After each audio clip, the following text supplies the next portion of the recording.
Manish Sonthalia represents Motilal Oswal Securities, joins us live now. Manish, morning. Thank you for joining us. Manish, in quick time, Indian markets have appreciated by about 10% plus from the recent lows.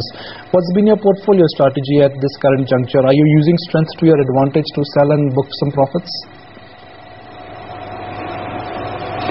No, not really, Nikunj. I think we would watch the Q1 results very closely. More in focus would be the consumer sectors where we currently are overweight on, and to see how the volume picture plays out and how the pricing action is taken by the players. So right now we are just maintaining a status quo and wanting to closely watch the Q1 13 results. Manish, what is it that you're expecting from the IT basket? Because the stock prices seem to be indicating a scary picture. Yeah, I mean, there's not going to be too many positive surprises for sure. Although in rupee terms, you're going to see a lot of excitement because we've seen 7.5% Q&Q decline on an average in the Indian rupee and 11% quarter-on-quarter on a closing basis. But nonetheless, the markets would be focusing on dollar revenue growth. That is not going to be too exciting because of currency headwinds. So cross-currency revenue impact is going to be there. Margin pressure because of visa application fees, or whether because of pricing benefits given to clients, or whether because of wage hikes, etc., would keep the sector somewhat muted. I think more important is what the commentary is going to be like, what sort of a guidance cut is taken by Infosys, etc. But the environment doesn't look all that promising just yet. Manish, what if we don't get a guidance cut from Infosys? Do you think that will re-rate the stock in the near term?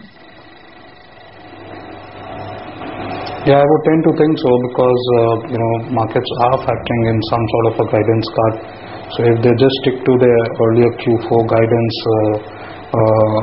moving into the second quarter and something like a 4 to 4.5% quarter-on-quarter sequential growth guidance for Q2, then I think markets would react very positively to that announcement.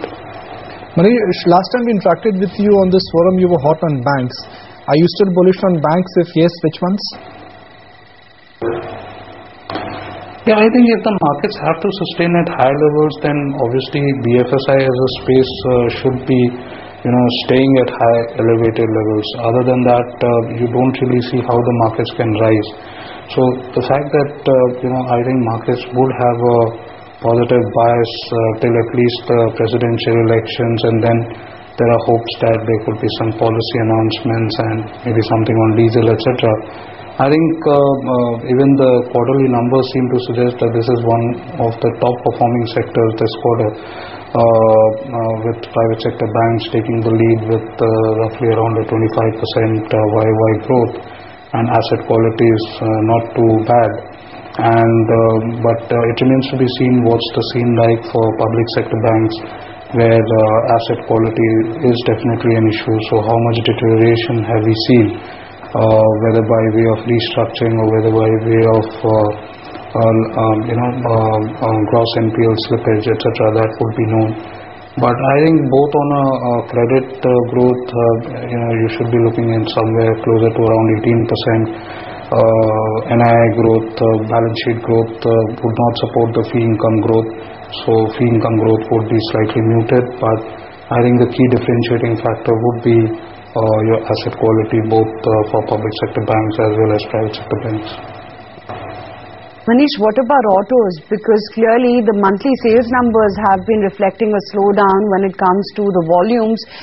In light of interest rates not really coming down as of now and a deficit in the monsoon picture as well, do you think the slowdown in the sector is going to stay?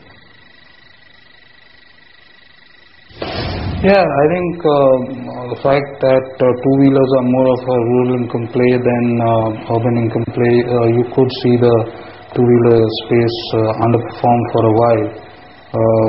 Albeit, if you were to just see the auto basket as a whole for Q1 FY13, then you should see that at least Tata Motors should be the best performing stock, followed by Hero Honda. Yeah, you're right that volume growth is muted. So we are looking at a very tepid quarter for autos as a whole, with just about a sector growth of closer to around 8 to 10%. I think monsoon holds the key, but it's just too early to really take a call on how bad the monsoons are. You have half of July and maybe even half of August really to take that call. And if it is closer to around 96% of LPA, as the IMD has been saying, then maybe you could see the auto volumes pick up. But for now, I think it's going to be just about a flat sector going forward. Manish, at these levels, do you think markets are pricing in some good news from center? And if we don't hear immediately something after the presidential elections, that could challenge the current uptrend? Yeah, I would tend to think so, because markets are building in some sort of expectations of some policy announcements happening post-presidential elections, because there is a very small window of opportunity before the next round of state elections start taking place. So although the global backdrop would also be something which would be watched out for very closely, and what we are seeing is some slew of negative data coming out of the US. Euro continues to remain in a limbo. The only hope for Indian markets to stay on or latch on to the gains that they have made so far is to keep announcing something positive for the markets, and some expectations on policy front would fulfill that purpose. But Manish, what about infrastructure and cap goods in particular? Because that sector completely hinges on, government policy and government reforms. In times of inaction, stock prices have actually been holding up. Do you think this is bottom fishing, or something materially fundamental is something that the market is expecting? I mean, there is anticipation more than anything else that something positive is going to be announced for that sector. That could be in the form of increased orders, etc. You have also expectations building in on the rate cut front happening on 31st of July. Whether that's going to happen or not is still $1 million question. But I think it's more on anticipation, because if you were to look at Q1 FY13 numbers as well, nothing going to be too exciting. But having said that, I think valuations are something which we have talked about for the sector as a whole. They are extremely beaten down, and if they were front running to the extent of some policy announcements, and if that comes, then these elevated levels would stay. But if that doesn't come, then maybe again you're going to see some fall in the prices of these stocks. Okay, Asian Paints. 3673 for Asian Paints, down 40 rupees.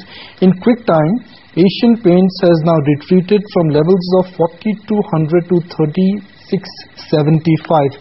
That's a cut off more than 12%. In fact, for technical watches, Asian Paints now has cracked below its 50 DMA, which is the first sign of nervousness. Manish, consumer trade or the consumer discretionary trade stroke the consumer staples trade, which has been a resilient trade so far for this year, do you think the trade is now reversing? Yeah, I think it all hinges on what sort of a volume growth happens, because even for Q1 FY13, what we are going to see is that bulk of the revenue growth is going to be on account of price rise and not that much on account of volume growth. So, and these stocks are trading at elevated valuations. So, there is not going to be too much of a scope of further price increase, because as it is, volumes are quite low. And that is what is being factored in by the markets as far as the consumer sector is concerned. I think the commentary post the announcement of results by these staples companies would really see how good or bad the situation is as far as the volume growth is concerned. I think markets remain fixated on volume growth for this entire space, in the entire consumer discretionary and staples space, and I think P re-rating or de-rating or holding of the P's at current levels would entirely be a function of how much of a volume growth would happen. Manish, how are you reading into the up move that we've seen in the cement sector? Because much unlike what the CCI report had to entail, the stock prices are telling you a different story. Well, I think CCI, the 6,000 odd crores worth of penalties that have been announced is going to be litigated. I mean, there is no scope, and I don't think any of the cement companies would be, pay that upfront. I think it's going to go all the way up to the apex court. As far as the dynamics of business for that space is concerned, delayed monsoons are seeing some heightened activity, because normally before the monsoons you see some crack in prices. Pockets of strength remain, so the Western India continues to see even marginal price increases, if not holding of the prices, and price discipline just continues with the volumes that they want to pump into the market.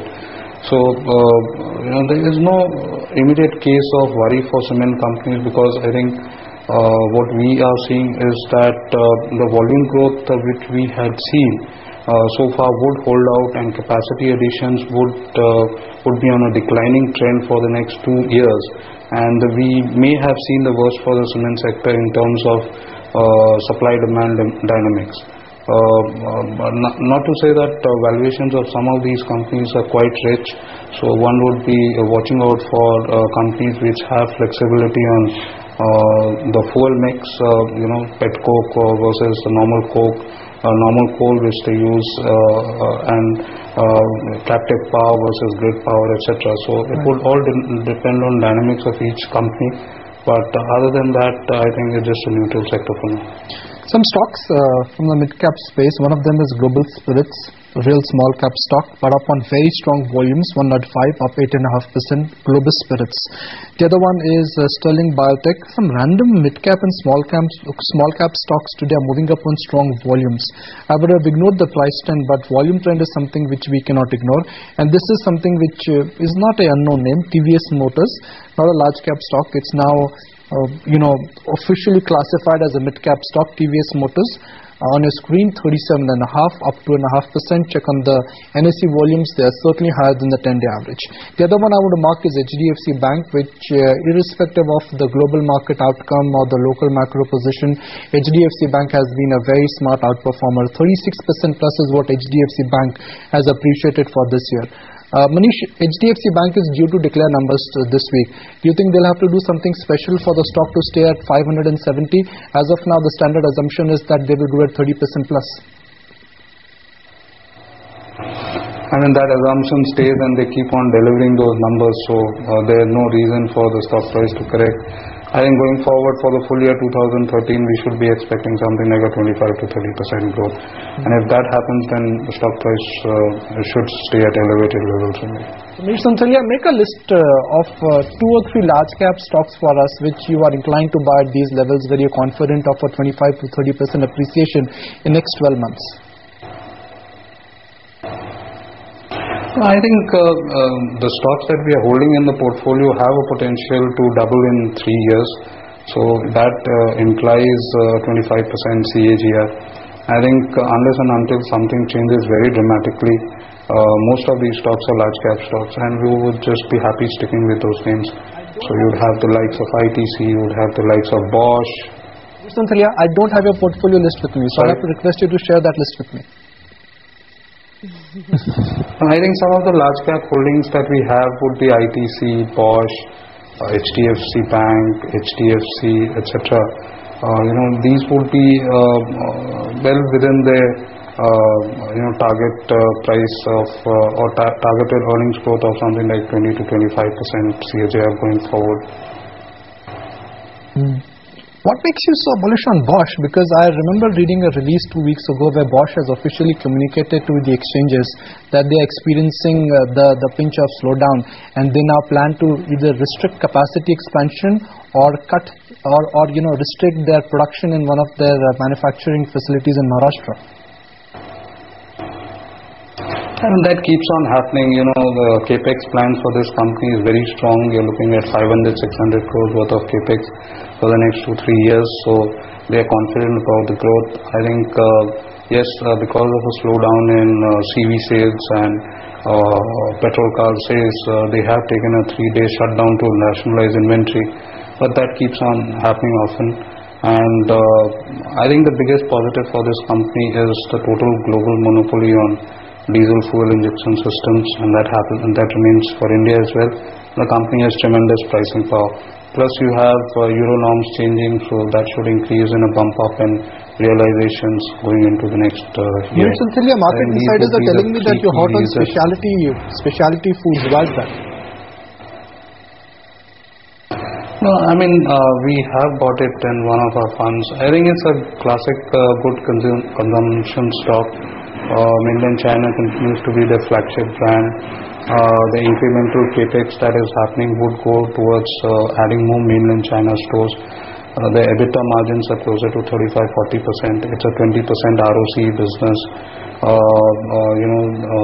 The additional capital that has been raised is going towards increasing the number of stores.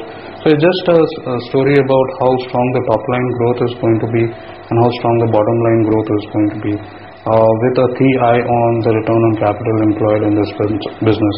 And maybe 2-3 years down the line, if the business model holds, which I think now that mainland China has a brand name for itself, you're going to see similar multiples what we have seen for this company currently. So it's very similar to your Jubilant Foodworks story, except for that it's not in the QSR space, but in the Dine Out space. So what's the target? 500, 600, 1000? Because the current P multiple is what, about 14-15 times. If you expect this is another Jubilant Foodworks in making, then it should be trading at a P multiple of 30. That means 650, 700 in 1 year. Yeah, right now the market cap of this company is closer to around 1,000 crores.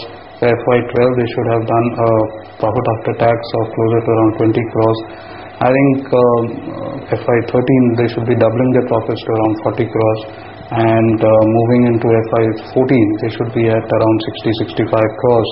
So you're looking at FY14 EPS or prices to earnings of closer to around 14-15 times, which I don't think is too expensive. And if the growth rates are maintained, then markets would be happy to assign higher multiples to this stuff. Manish, sectorally, what do you think is going to be the biggest disappointment this earnings season? Well, it's a known fact that some of the laggard sectors would be a metals because of lower realizations, whether it be ferrous or non-ferrous. You have the real estate space, which is reeling under pressure on account of muted offtake in volume growth. You have the likes of construction, etc. But I think what the markets would be keenly watching out for is the mid-cap and small cap space, is to see how really bad the situation is in the broader markets as well. I mean, in the run-up to the results, we have seen some of these mid-cap, small-cap names actually do much better than the broader market. Whether the numbers are going to support this sort of optimism is something what the markets would be watching out closely. But I think it would be all stock specific, but the known laggard sectors would be real estate and your metals, etc. Because of known reasons. You have lower volumes, you have lower realizations, etc. Manish Sonthalia, final question. I've been told that the mid-cap fund you manage has been one of the best performing schemes so far this year. So in order to generate similar returns, which are the mid-caps you are betting on? Some of the names that have worked for us is Page Industries, which is 5x from the price that we have bought. The likes of Eicher Motors, which is up some 40-45%. Some consumption names like Glaxo Consumer, etc. So I think we are keeping a close watch on all the stocks that we hold. It's a mix and a blend of both defensives and aggressive names. Some of the aggressive names that we have been betting on are Voltas, or maybe an Engineers India or a Concor, etc. So if these do fire again as the defensives have in the past, then I think the performance should hold up. Okay, Manish, good to have you on the show. Appreciate you taking the time out.